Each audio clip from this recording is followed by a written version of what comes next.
একের পর এক সাজানো রয়েছে হলিউডের বিখ্যাত সিনেমা এবং টেলিভিশন সিরিজের সাজ সরঞ্জাম। হতে যাচ্ছে বিশ্বের অন্যতম বড় সিনেমা ও টেলিভিশন সিরিজ সামগ্রীর নিলাম। লন্ডনে নভেম্বরের 14 থেকে 17 তারিখ পর্যন্ত এই নিলাম চলবে। এই নিলামে প্রায় 1800 প্রপস বিক্রির জন্য তোলা হবে। নিলামের সবচেয়ে আলোচিত সরঞ্জামগুলোর মধ্যে রয়েছে স্টার ওয়ার্সের আ নিউ হোপ সিনেমার স্যান্ড ট্রুপার হেলমেট, যার মূল্য 2,50,000 থেকে 5 লাখ পাউন্ড পর্যন্ত উঠতে পারে।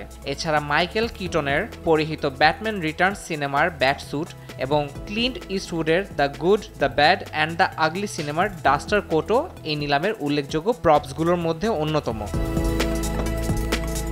হলিউডের আরও জনপ্রিয় সিনেমা যেমন ব্যাক টু দ্য ফিউচার থেকে মাইকেল জে ফক্সের রিসাইজিং জ্যাকেট সহ বেশ কিছু জিনিস বিক্রির জন্য রাখা হয়েছে।